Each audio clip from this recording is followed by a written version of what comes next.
ข้าพเจ้านายสันติปิยทัศน์พร้อมด้วยนามวะมีรัตปิยทัศน์เด็กชายอำเภออินทรัตน์ปากน้อยรัตนปิยทัศน์คุณแม่มาโดนปิยทัศน์วันนี้คุณพ่อนางสาวน้องอ่อยปิยทัศน์ว่าครอบครัวและศิษย์หลวงปู่ทุกท่านขอถวายขนมที่ทั้งหมด40วัดเพื่อสร้างวัดในพระพุทธศาสนาและขอให้หลวงปู่พิจารณาให้มีพระที่ปฏิบัติดีปฏิบัติชอบมาดูแลพัฒนาวัดเพื่อเกิดเราตั้งใจจะอยู่แถวบ้านฝางไม่ต้องเป็นเรื่องมันจะเอาเห็นไทยคนไทยหรือไม่เห็นสากพุทธิสากพุทธิ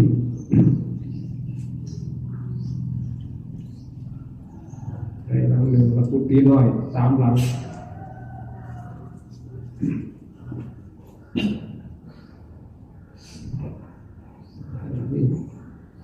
นี่คนรถหน่วยไปดูอ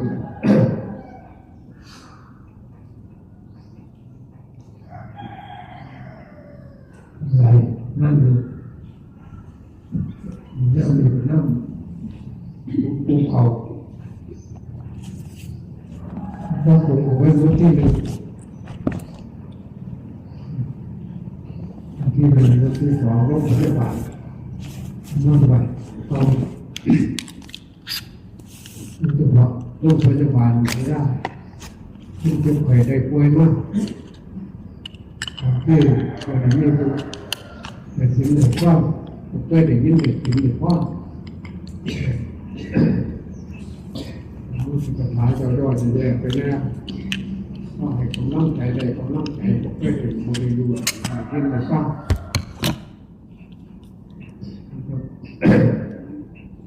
ไปได้ป่วยธรรมดาเป็นยากไปแล้วมานอนประจำอยู่หันบางหูบางคนหนักแน่หนักแน่มาอยากเจ็บไข้ได้ป่วยของโรงพยาบาลใจกับก้อนนิดมันก็ได้เยอะยินได้ยินคำแน่ผมว่ามีคำจำเอาจำคำโบราณผู้เฒ่าผู้แก่เจ็บไข้ได้ป่วยบอกลูกบอกหลานไปได้ม้วนฝักเห็นในก้อนนี้มีมาโรงพยาบาลเมื่อที่ได้ยินบอกพระเจ้าเพชรยังรอบบริเวณโรงพยาบาลมันไอ้เห็ดยังเห็ดสายตัวเน่าได้ยินทุกของทุกท่านนะไม่ได้ไปพระเจ้าพระสงฆ์ฝากไปสิ่งในก้อนสิ่งในถ้ำแน่ที่เป็นเรื่องใจก็จะอ่อนเขาสู้สิ่งสู้ถ้ำจะใครได้ป่วยใจอ่อนเด็กเราจะปวดน้ำอยู่โรงพยาบาลร้านเก่าร้านผมพูดสิเป็นหลวนๆนะครับบ้านว่าอะไรอย่างนี้แล้วน่าตีพี่น้องลูกหลานกับย่ากันมากลูกหลานว่าหลายคนกันเราคนเก่าอย่างนี้ญาติทั้งลูกทั้งหลานนั่งยิ่งเสียงสิ่งเสียงทำไปนั่งจิตใจที่อ่อนเขาสู้สิ่งสู้ทำเกี่ยวกับมาจังไหนอยู่จังไหนไปจังไหนถึงผมก็เขาเริ่มเมตตาภาวนาพวกจับใจกับกายนี่เป็นคนละอันเด้เข้าใจว่าเป็นตะกายเป็นเจ้าของแต่เด้ครับเบื้องจิตเบื้องใจจะเข้าใจว่าใจจะเกิดมาจากไหนนี่ใจทุกดวงจะเกิดมาเป็นมนุษย์อยากพบพระพุทธศาสนาอยากปฏิบัติธรรมตามคำสอนของพระพุทธเจ้าอย่างนี้แต่ผู้เขาสู้ใจของถึงจิตถึงใจของเบื้องจิตเบื้องใจเมื่อเขาเบื้องจิตเบื้องใจกับเบื้องใจที่แบบ เข้าใจว่าถ้ากายเป็นตัวกูเป็นตัวกูหลงสังขารร่างกายว่าตัวกูจุดสุดเห็นว่าเล็กๆน้อยๆสมัยใหม่ถึงหน่วยผมไม่รับถึงรับทำไปแล้วเรียนแต่แล้วยังไปไกลอีกแล้วบ้างนี่จะเห็นทั้งหัวทั้งม้วนทั้งเมาทั้งเปิดทั้งเปิดใส่เรื่องวัดดึงว่าเขาเพื่อตะกี้ตะกอนผู้เฒ่าผู้แก่เดี๋ยวเขาดึงเขาเต้นแล้วเอาหลานไปใส่บาตรนั่นทุกเมื่อเดี๋ยวเขาสนใจแล้วยังเรียนยังหัวกันเรื่องเรียนหลายเรื่องเรียนหลายแนวตั้งเด็กทุกเมื่อมันคือตะกี้ตะกอนมันไม่แนวเด็ดแนวหัวตัวใดทุกเมื่อโยมแล้วดูเรากินเขาอึดบ่อยากเรื่องเรียนเรื่องหัวเขาอึดบ่อยากเรื่องของห้องความประดับประดาตกแต่งทำให้มั่วหลงเขาอึดบ่อยากมันก็หลงไหลไปตาม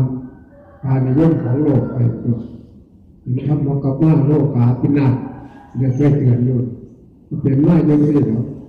คำสอนของพระพุทธเจ้าเป็นว่าพันปีคือการแห่งพระพุทธศาสนาเราเนี่ยพระท่านถึงในเหตุการณ์นั้นเกิดขึ้นเหมือนเดิมเหตุการณ์โควิดเนี่ยโรคตายคนเป็นตายกลัวโรคตายเป็นล้านวันนี้คนตายแต่ว่าหากองปวดก้นอุ่นเหวี่ยงไหวยังว่าถึงข้าวบ้านเน่าก็คอมเมนต์ตินี่ก็ประเทศไหนเรื่องกันหยอกกันเด็กพ่อเด็กนี่แหละพ่อเด็กเอาไปมากถึงกันนี่ดียังตัวยิ่งกันแล้วหนังกันแน่น่ะเจ็บแน่เสียชีวิตแน่นู่นโอ้ยอยู่ดีๆก็เอาหาไปนั่งไม่ยากไม่วุ่นไม่ว่ายไปเราจะหวังควบจุดตั้งโลกต่อไปป้ายหนามันเป็นจังสิตามคำสอนพระเจ้าของฉันไปเตือนไว้รีบเร่งผมขอก่อสร้างคุณกุศลขอคุณมากพระคุณเพียรทานศีลบุญที่จะมีชีวิตอยู่นี้เถิดแน่อยากจะให้ความตายมาถึงถ้าความตายมาถึงเขาแล้วเจ้าที่ได้เกิดมาเป็นมนุษย์ที่ได้พบกับพุทธศาสนานี่ทีเดียวคำเป็นสวดหลักปริญญามีแต่คำเตือนว่าเป็นในตื่นโตตื่นใจสักตัวสนอกสนใจว่าเกิดมาเพื่อจะสั่งเรื่องก็ดีเพื่อเทียบในปั้งเนี่ยนี่พิบาลถึงพาดูหุ่นเวลากลับขึ้นไปเวลาเถ่าแก่เราคุณตาคุณได้กลับมาเราติดตั้งใจไปทำบุญว่านั่นเรากับนายเว้นทำแบบเคยทำบุญกับป้ามันเคยเห็นบุญอยู่ด้านไหนสวรรค์อยู่ด้านไหนก็ไปเด้อมันก็เคยเห็นหลงไปพวกอะไรดูทั้งตั้มถึงเนาะของมรดกอะไรจะพุ่งเป็ดที่ละกายสัตว์จานต้นเป็นบนเป็นการต้นบาใบหอดตัวนั่นถ้าเป็นคนที่อะไรชั้นพอจะพุ่งก็เป็นตะยายด้านเป็นตะกวนเป็นตะสอนไหวเตือนไหวพระพุทธเจ้าสัพพะนิจาเรื่องของหวยก่อสร้างทุกกุศลยังมีชีวิตอยู่นี่เถิดเหมือนเขามันมีชีวิตอยู่เกิดคำเตือนคำสอนสัพพะนิจากับสัพให้คนเป็นในผู้รับให้คนเป็นในปฏิบัติธรรมมันก็น่าการเฮ็ดบุญเฮ็ดกุศลโดยเฉพาะบ้านเขาเนี่ยผมมีน้ำเห็ดน้ำทำเมียงไรแล้วเขาแล้วน้ำก็มันมีน้ำเห็ดนี่น้ำเห็ดนี่อีกเก่าก็อยู่ไปจนเลยควายก็เห็ดอีกแต่ว่าข้าวเดียวเป็นหน้าอย่างนี้อิทธิบาลเมษาพุทธป้าพอมาอีกก็น้อยกับเห็ดหน้าอีกแบบนี้เนี่ยมาโดนนี่ปีหนึ่งข้าวเดียวไปนั่นให้เตือนตั้งอกตั้งใจปฏิบัติตามแนวทางของพระพุทธเจ้าจะได้ทุกข์ใจไม่ได้ทุกข์ตามคำของครูประเทศทุกข์ที่สุดคือหาที่เกิดเรื่อง มันเขาเกิดมาแล้วก็ต้องสุขประเทศเอาดีกว่าสุขที่แสงสุขที่มันร่มคำสอนของพระเจ้าไม่ได้สอนยากไม่ได้ซื้อไม่ได้แบกไม่ได้หามไม่ได้ยากมันก็ได้อยู่ร่มตัวเจ้าของนะร่มอยู่กับร่มมีร่มก็ตายเป็นแบบใจไว้จักสั่นแบบนี้แท้ที่เป็นที่ทำซะต้องใจแล้วก็อาโยมาเร